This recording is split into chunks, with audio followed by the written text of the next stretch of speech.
За улс цагуур орчны судалгаа мэдээллийн хүрээлэнгээс ер нь өвлийн нөхцөл байдал ингээд хүндрэх үед зодын эрсдлийн зургийг гаргадаг байгаа.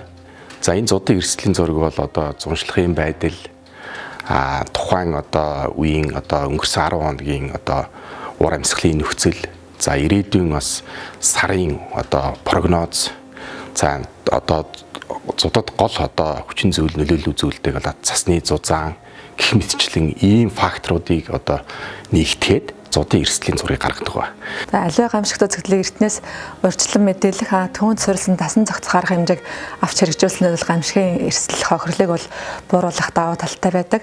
За нэгдсэн үндэсний байгууллагын хүнс үдээ аж ахуйн байгууллагаас гаргацсан үнэлгээгээр бол зодод зориулсан $1 бол $7.1 үр эрхийг авчирдаг гэсэн үнэлгээ байдаг. За уур амьсгалын өөрчлөлттэй холбоотой бол ган зод гамшигт үзэгдлийн давтамж эрчимшил бол маш их нэмэгдэж байна. Энэ байдал ч одоо цаашд ган зодын давтагдал бол энэ улам нэмэгдэхээр хандлагатай байгаа. За сүүлийн жилүүд болсон ган зодын улмаас учирсан малын хохирлын тоог бол авч үзэх юм бол 1999-с 2002 оны ган зодтой жилүүдэд бол 10 гаруй сая дэлгүүр мал хоригдсон.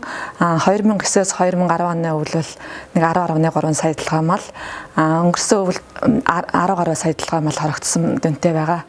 За ингээд бол улс цагуур орчны судалгаа мэдээллийн хүрээлэнд 2015 оноос хойш зодоос эртнээс хөрөмжлүүлэх чиглэлээр бол зодын эрсдлийн зураглалын үнэлгээг бол гаргаж байгаа. За зодын эрсдлийн үнэлгээг л гаргахдаа бол нийт 11 төрлийн үзүүлэлтүүдийг авч үздэг. Үүнд болохоор ган зуншлагын байдал, өвөл хаврын бэлчээрийн дааз, малын тоо, бэлчээрийн ургац, цасны зузаан болон цасан бүрхэц, агарын дундаж температур болон хур дүнсний олон жилийн дунджаас хазаах хазайлт, мөн эрг саруудад байх агарын температур, хур дүнсний урьдчилсан мэдээ зэргийг бол ашиглаад тэр үзүүлэлтүүдэд бол жинлэж олон жилийн анализын аргаар нэгтгэж дүгнэх байдлаар бол зодын эрсдлийн зураглалыг бол гаргадаг байгаа. Тэр энэ эрсдэл бол одоо бид нар одоо 5 ангиллаар бол гаргасан ба.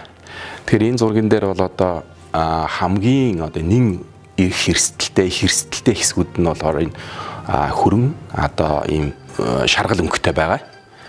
Тэгэхээр энэ бол одоо яг ерөнхий одоо агаар мандлын аюул талаасаа зодын аюул ийм байна гэдэг ерөнхий нөхцөл байдлыг бол одоо илэрхийлж байгаа.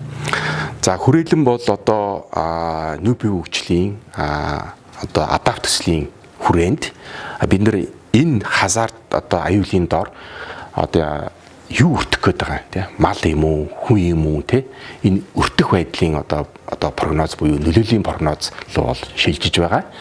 Өөрөөр хэлбэл манай үндэсний ус цагуурын алба бол одоо аюул агаар одоо зөвхөн өршлөн мэдээлэхээс гадна нөлөөллийн урьдчилсан мэдээг ингээд шинээр гарах ийм туршилтууд хийж байгаа юм аа. За ингээд энэ ажлын хүрээнд бид нар яг энэ зодын эрсдлийн энэ одоо үнэлгээний доор бид нар зүгээр Монгол орны хэмжээгээр байгаа малын тоо толгойг ингээд тавиад хичнээн хэмжээний мал одоо тухайн аймаг сум багийн түвшинд өртөх гээд байна гэдэг энэ одоо урьдчилсан төлөвийг бол гаргасан байгаа. За энэ төлөвийг одоо ингээд гаргаад үзэхэд бол та бүхэн зургаас харж болж байна. За маш их гэсэн энэ ангиллалд бол одоо энэ улаан энэ одоо хөрөн өнгүүд бол орж байгаа.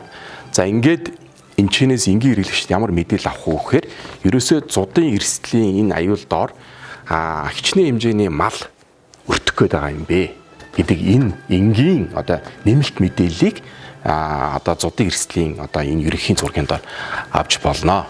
За тэгээд энэ үнэлгээний дагуу одоо Монгол орны хэмжээгээр нийт малын тоо толгоон одоо 24% нь бол одоо маш их, за 47% нь их гэсэн энэ ангиллалд бол орсон байна.